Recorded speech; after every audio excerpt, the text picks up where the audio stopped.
I love your backstory, man. And before we get into your life of being a retired sergeant, an author, and a comedian, I want to know, 4 years ago, this whole pandemic turned everything upside down. Yeah, So I'm yeah. curious, how did you get through that time period, and how did it ultimately change the way that you view and live life now?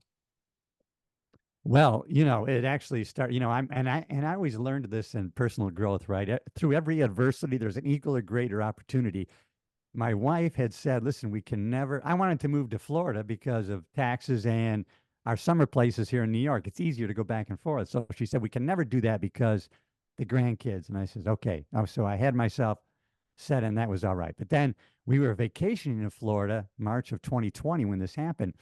And then all of a sudden, they were shutting everything down. Our flight was canceled. She goes, I don't want to go back there because she was born in Cuba. She goes, this is communism. This is how they do it. And so, man, she goes, no, I'm going to look at a place right now. I go, what? Wait. And she's like, well, you're the one who wanted to move here. Why are you hesitating? So then we looked at one place and then we moved. And then now we're in free Florida. And if it wasn't for the pandemic, we wouldn't be there, believe me.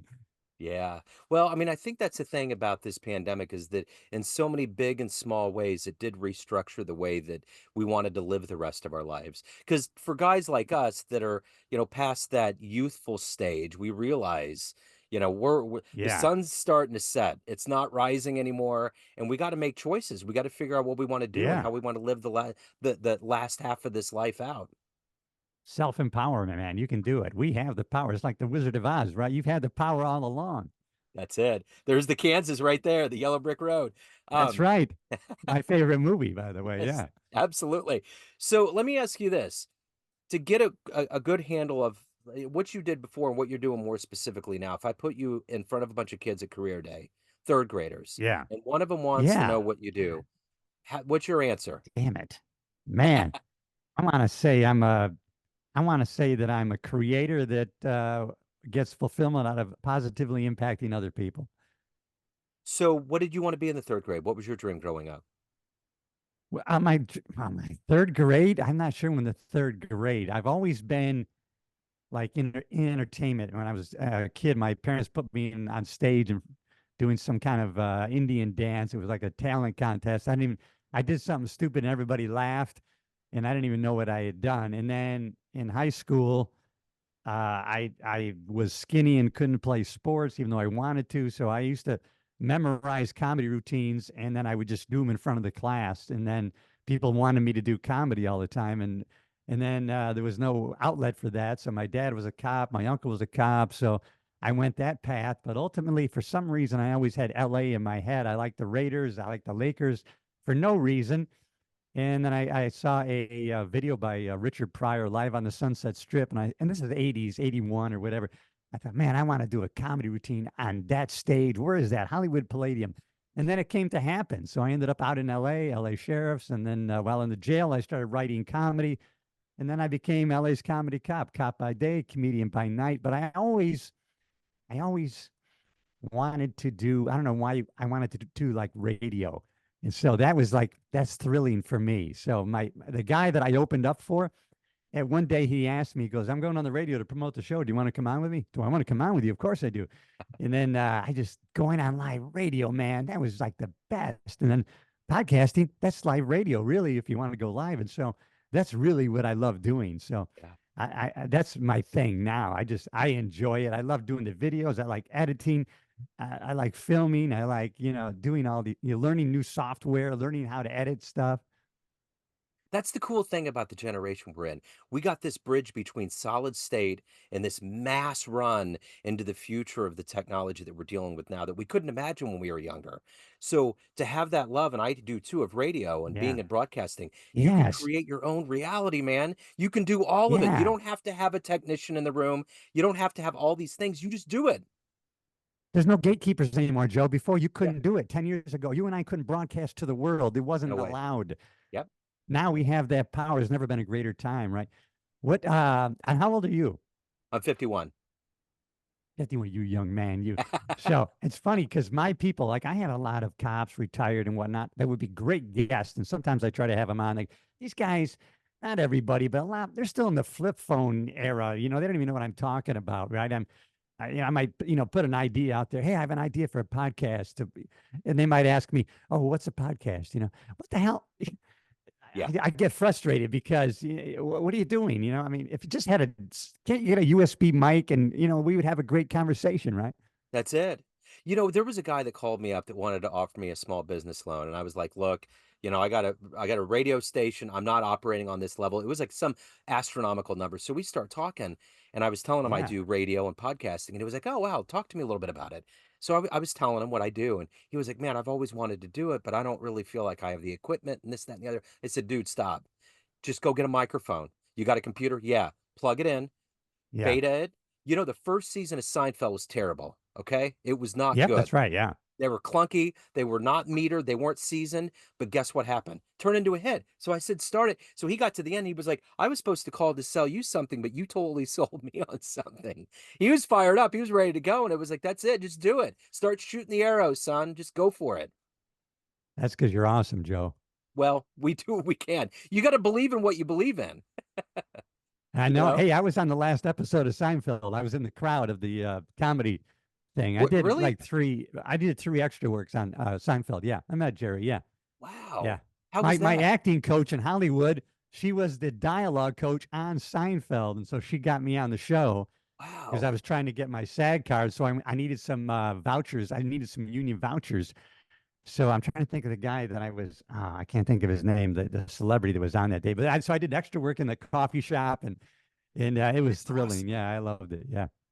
Jerry has Yeah. a pretty cool philosophy of it. He's like, "You can admire me." There was something he said recently, a quote, where you can admire what I'm doing, but try not to get too far into my bubble. Just, just, Yeah, just, that's right. Yeah. stay in your lane. But I saw something the other day. He threw the first pitch out at a Mets game and he Oh, yeah. nailed it. I saw it. Yeah. I saw it. I had seen at the time I was working West Hollywood. I was actually patrolling the Sunset Strip, and I saw, he has all these Porsches. Yeah, I knew I was going to be on his show. I should have pulled him over, but he came speeding on down Sunset. I saw him, and so when I was waiting to go do the extra work, I told my dialogue coach, Judy Kerr, I said, "Listen, tell Jerry he was speeding yesterday. I could have pulled him over, So and then he came over, and I met him, and stuff. But it was kind of crazy. I loved working West Hollywood, riding the Sunset Strip, man. It was awesome. Man, that is right in the soup. So let me ask you this. And part of it I'm being tongue in cheek, but part of it I'm being Yeah. serious. What's harder, getting on stage in front of a bunch of people to present comedy, or working the streets and being in law enforcement? Oh, I think it's being going on stage. I actually did a thing where Channel 9, they kind of came up with the LA's comedy cop thing. Channel 9, Casey Bergland, they did like a profile of me in LA. And so they filmed me at the Comedy Store doing a set, and they filmed me doing my cop job. So I actually am the part of the Comedy Store, and I backstage, and I kind of went into because people don't want to be it's harder going on stage. Exactly what I said. My words are coming back to me because you have to be vulnerable when you go on stage. You have to let down that veil, right? And so cops don't want to do that. And so it's harder really to go on stage. You can't have that, you can't have that veil up there. You got to be open and come from a place of honesty, even though you're twisting and exaggerating, truth to the point some people may not think it's real. But yeah, going on stage is actually much more vulnerable. Matter of fact, I didn't want to tell people that I was a cop, but my comedy teacher says, you have to because most comedians don't have a real life. So now you have a different perspective. And you know what? I never had any trouble. And I started going on stage even during the Rodney King riots and everything else. But as long as you took control of that audience, they would accept you and listen to what you had to say. So how did those two worlds feed off of each other? How did one enhance the other? Was there kind of that interplay for you? Yeah, yeah, yeah. I had that unique perspective, and so I could write comedy from from that point of view of real. And then I had a built-in audience. I had the LA Sheriff's Department that was 10,000 people, so I had a lot of people that wanted to come see me, and that's how I got into. Oh, people are coming to see me. They're getting babysitters, and then they have to wait, 2 hours to see me do my 3 minutes, and then oh, well, yeah, somebody told me, you can just rent your own theater and then people can pay you to see you. What? And so I rented a theater. I rented the Roxy on Sunset. I ended up running the Hollywood Palladium. I only had like 20, 25 minutes. So then I hired a headliner. I paid him a big check. And like the guy he ended up, I'm still friends with today, who's a national headliner. He goes, you know what, Cliff? Only one comedian has put money back in my pocket, and that's you. And so you start putting money in comedians' pockets, guess what? They're going to hire you to be their opener. And Uh, that's how I got into being able to play some of the big stages. so let me ask you this. What's one of the best comedy sets that you've ever seen with your own eyes? Oh, the best comedy sets that I've seen with my own eyes. God, there's been so many. I'm trying, not one stands out really. I used to love going to, when I first went to LA, going to the comedy store, and I remember just seeing these people that were, they ended up being, they were just going up, and Andrew Dice Clay, met him, and just seeing Roseanne Barr in her first couple sets, in the 80s going up at the comedy store, and seeing some of these, yeah, it was just pretty amazing. Recently, just seeing people like Bill Burr, and then I guess seeing Chris, Rock at the amphitheater Universal, and so it was pretty amazing. So yeah. Yeah. Well, you realize, I think, when you get close to them that they're people, that at the end of the day, there's Oh this yeah. persona. I mean, we're all on this cellular level, and I would imagine being in law enforcement too, you get to see the base level that human beings operate at. Probably gave you great material to riff off Well, of. yeah, I'll tell you a big thrill. I remember in the 80s going to see George Carlin. I remember going to Bally's. I remember that marquee, and I later saw it, George Carlin and Dennis Blair. Dennis Blair was the opener. I started going for this local guy, and we ended up on Laughlin. Can you do a set in Laughlin, Cliff? You're opening for I ended up opening for Dennis Blair on several occasions, and sitting with him, and he didn't care, but I would just, I wanted to hear George Carlin's story. So he was open to it, and what the nicest man. It was funny because he goes, man, I had a good career and that son of a bitch had to go and die on me. I had a good, you know, but Dennis Blair is so talented, man. I used to hang out. We played this little thing in Laughlin. And so afterwards he'd come on, he goes, well, you could just go home after your set, you can leave, and I go, no, no, I want to see you. And you've already seen it. And I go, I would watch you over and over again. That's Just awesome. funny shit. Yeah. Yeah. Who's been a hero for you? Who's been an inspiration for you ultimately in your life? God, inspiration. God, a hero for me in the comedy world. I don't know. Maybe it would be Jerry Seinfeld, I guess. Yeah, I guess that would be, yeah. Yeah.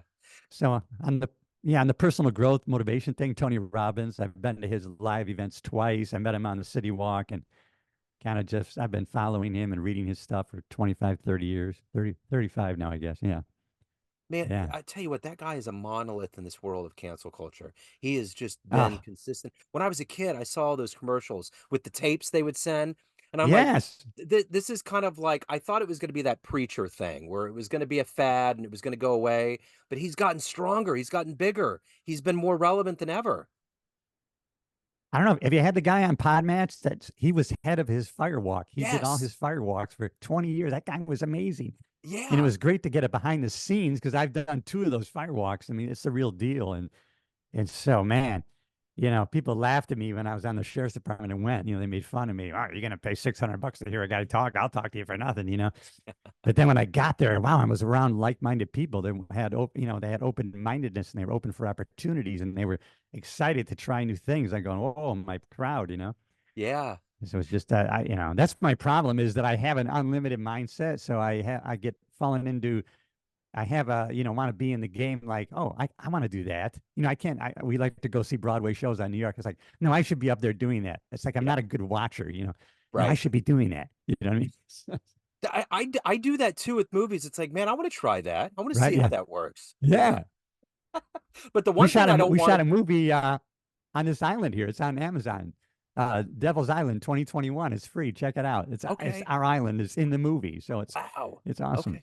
I remember the only Yeah. thing I grew up in a town called Liberty, Missouri, the north of Liberty. Kansas Yeah. City, and they came to town. Stephen King, it was about the car. I think it was what was the car? Christine, I think it was, and Tim Matheson was in it. And I got to watch that get filmed, and it was a big deal being in town. And I mean, it was a made-for-TV movie. It was kind of a floppy film, but it's always fun whenever the big Oh my lights God. come to your town. You know. Were you in that 1983? How old were you? You were. I would have been like You were 12. I would have been you in were third there though, grade. right? Yeah. But yeah, because I remember going through my cousin. We went to support a band. And remember we had to call in. It was the Heat. The Heat was the band, man. And we had to call in and went to this local club in Kansas City. And I don't know if they ever still made it or not, but I remember the name Yeah. now, the Heat, the Heat. Yeah. We're voting for the Heat, you know. That's awesome.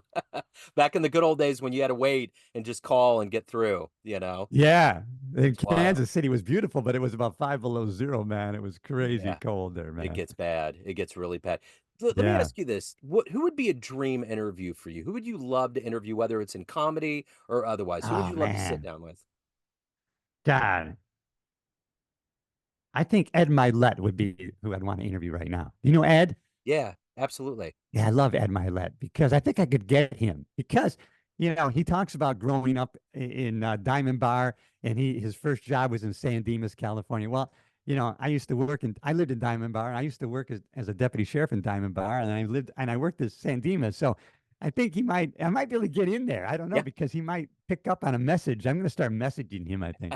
that's it. We'll just put it out there. Just get that energy out in the universe. I have no limits. It's like, people say, but because it, I told you it was in the 80s. I saw that stupid DVD by Richard Pryor live on the Sunset Strip, and I looked up Hollywood Palladium. I had no way to ever believe that I would Yeah. ever be going to LA or that I would be performing at the Hollywood Palladium. But I ended up renting out the Hollywood Palladium and performing there, Wow. like 30 years after I put that into my mind. So you can't tell me the power of the subconscious mind doesn't exist or you can't manifest these things. I've seen it happen too many times. Yeah. Yeah. It's that reinforcement of just wanting the manifest destiny, you know? Yeah, Um, so you can't tell me it can't happen. You can't because what we know we always judge on the way things are right now. Can you imagine there was a time when you can't be a police officer because of your vision? right. And all of a sudden radio keratotomy or radio laser surgery comes in. Oh, all of a sudden you got 20/20 vision. You can be a cop now. So you at the time you thought that could never happen. Yeah. You don't know what's going to happen, You man, and it don't. gets me excited to this day. Absolutely, it does. My hero growing up was Dwight Gooden. I love Doc. Oh My yes. Oh my my God. yeah, and he was the guy that fell down and got back up. My dad was born in Brooklyn, raised Yes. in Long Island. So I have an allegiance to the Royals, but I love the Mets. So last year he was Oh my coming to God. town Yeah. and he was coming to the Negro Leagues Baseball Museum to come into the Hall of Fame. And I got press Oh my passes God. and I got to meet him. And it was to this day, it's one of the more, I got to interview him. I got to ask him a couple questions. He was the nicest guy in the world. What? They say Oh don't my meet your God. hero. Doc was the coolest cat in the world, man. So Oh my God, that's great. And who else was on the Royals? We used to watch Brett. Was it Brett? George Brett, yeah, What's it? George Brett was the guy. That's we loved it because I loved him. He was very great. yeah. Yeah, it was funny because I always loved Arnold Schwarzenegger, and then I really didn't like Lou Ferrigno, and so then I met Arnold Schwarzenegger on the City Walk, and he treated us like shit. And he Oh was really wow, a dick that day. And yeah. then later, I was helping do. Lou Ferrigno became a reserve deputy sheriff, so I went to a guy's house to help film something, and we all sat down to lunch. And he was the nicest son of a bitch. His dad was a New York City cop, and he was just like so interested in my life. And I was just, man, this guy was awesome. And Lou Ferrigno ended up being the great guy, man. That's wild. Lou was at a Comic Con one time, and I just was watching the Yeah, way he was interacting. He was very grounded and cool. But it's weird you talk about wanting to go to the Hollywood Palladium because I was thinking about that Arnold Schwarzenegger special on Netflix where he hung up the picture of yeah, that weight, the bodybuilder, because he wanted to be that yeah. cat, and he ended up beating But him and did it. That's it. I'm telling you, putting these things in your mind, of course, Napoleon Hill says in Think and Grow Rich, have a dominating thought in your mind, and use it as self-talk, and it becomes things happen Yeah. behind the scenes that we don't know Yeah, why. absolutely. So, of all of these things that you've done and accomplished in your life, what's always been the consistent fuel for you to evolve and to always grow and expand? Man, I do. I've been looking into that, right? Because I, yeah, I just have that drive still, and I see that other people don't, and I'm thinking, man, why do I still have this drive, man? I'm just can't read enough. I can't, you know, and sometimes I forget, right? I was talking to a guy at a gym, in Florida, and I was asked, he was a bodybuilder and he had competed. So I asked him, I go, hey, did you ever look at this guy or you know him? And he looked at me quizzically and he said, "Are you talking about the 80s? Because I was born in 96." I go, "Oh, shit. I forget. I think I'm that guy's age. When I'm talking to him, I think I'm his age. I think I'm Yeah. 41." Uh-huh. And so I don't know why, but I still have that drive. I still think to myself, maybe I'll work NYPD now. Now I got to wait. I'm not going to, I'm 67. I can't do that. And Yeah. so I don't know, but I don't want to lose that. So I hang on to it. And I still, I don't know, man. It's still there. Yeah. And so I'm trying to nurture it. How about you? Me too, man. That's my thing. I'm around, my stepdaughter and her fiance, they're young, and I just feel like I'm in that age category. Like I feel like Yeah. it's all about Charles Bukowski once said, "We're born geniuses and buried idiots." And if you can resist building all of those fences up and saying, "I can't, I'm too old, I'm not, I'm just not at that point," I think we restrict ourselves psychologically speaking when we don't need to. Yes. Man, no, no, it becomes like you have okay, in your mind, this is what a 68-year-old's like, and this is what, and you start acting that way. Yeah, it's so crazy. I just finished a Primal Health Coach Institute, a primal these health coaching thing. And it took 8 months. But the guy, Mark Sisson, who founded the company, he's in his 70s and he's jacked, but he believes in, you don't age like this. He believes you live until you die. And maybe you have a gradual, but you stay active and you do these things and you can live until you die. You Yeah. don't have to go into a decrepit state. Absolutely. Yeah. I've seen too many examples of it, and I don't want to do that. I want to evolve as much as I can while I'm here. No, and my mom is 89, right? So she was just here last week on the island. And so it was raining, and my wife and I are kind of huddled into the cottage. And she says, "No, I got to do my workout." She went out to the shed out here and did her 3 miles on the treadmill. Yep. She was doing like her body squats and she's like amazed at how come, my friends, they have the attitude, well, what good does it? Why now? Why would we do that now? What difference does it make? And she just can't understand that Yeah. mentality. Just got to keep going, man. So, of all of these things that you've done and accomplished in your life, what are you the proudest of? I guess the proudest I am of just, you know, taking the action of the hardest thing to do was, to leave, when I left upstate New York, family, friends, had been a deputy sheriff in upstate New York for 5 years, small department, Geneseo, New York, near Rochester. And so when I still had, I wanted to work a large metropolitan agency. So when I got offered the job in LA, to take that leap, was very, very hard. And so people, as much as, people do it out of love, right? Hey, do you want to start over? You got a great reputation here. You've been here 5 years. I mean, do you really want to do that? Do you want to go to LA? Your family's here. Your friends, why would, and you have this inner drive, and a couple of people support you. My family, my mother and father did. My grandmother said, "Oh, you're going to love California." And so, but a lot of people, out of their own, and you probably experienced this, out of not wanting to see you hurt. Well, you better think about this. So I'm glad that I took the leap and did that, because you know what, my whole world enhanced, including my family and friends. Guess what? You can always fly back, and you could always go back. And now when you go back, you have this other life and experiences to share with other people, and you could connect on a whole different way. Yeah. So my thing was, I didn't hesitate, because in your mind, well, geez, maybe do I really want to do that? So that's pretty. I'm glad I did it. So Yeah. I think taking the leap, man, it's just, forget about whether you achieve anything. It's what you're going to become in trying to achieve things, right? Absolutely. So, let me ask you this. Everyone has a perception of you out there, family, friends, fans, everyone.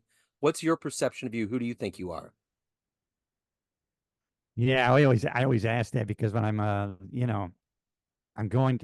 always kind of been on the brink of going in different directions, right? Even podcasting now. Well, I've been in this positivity, personal growth, self improvement game, man. I've been thinking about, but I want to comment on what's going on in the world, and maybe I shouldn't do that. And then people, no, don't you listen, dude, don't go there, because you're going to alienate people, and maybe I'm over the target now. So, uh, yeah, when people describe me, though, I do every once in a while, and it's like getting $1 million, right? Sometimes once in a while, people say, what you said to me back when I worked for you, that was the most fun I ever had, and what you said kind of impacted me for the rest of my career. And that kind of thing, it's like, wow, okay. because you figure if one person says that, maybe there's 10 that didn't, and you had a positive impact on them. So, but I'm always kind of like, am I turning another page to do something else? Right? It's Yeah. like I'm always this far away of selling everything, going to Manhattan, and trying to be on a Broadway show or something, Yeah. right? That's dreaming, man. I love that spirit. Hey, if anyone out there wants to reach out, pick up your book, learn more about what you're doing, see anything that's a part of your world, a deep dive, how do they do it? Listen, cliffyates.com, Cliff Yates. I'm all over. I'm on IMDb, Amazon Music, the podcast that is on all the podcast platforms, iTunes, Spotify. And I like to film my sessions like you yourself do, which I really enjoy watching the visuals. So on YouTube, Cliff Yates. And, I always thought, and people, you should come up with a catchy name. But you know what? I like putting my name to Yep. things because I think when you do, you take responsibility for everything you're doing because your name's behind it. So it may Yep. not be recognizable to people, and my books are on Amazon. Deputy is about my life as a deputy sheriff in upstate New York, and then going to the big city of LA and all the experiences there and working the gangs of South Central and the strip of West Hollywood. And it's on Audible and it's on paperback and however you want to get it. But you can always find me. It's funny. People say, "Do you have an email?" I'm everywhere. Just Yeah. Google me. That's it. Just Google. That's where I'm at anymore. How do I find this? Just Google it. It's fine. You'll It's get there. everywhere. Yeah.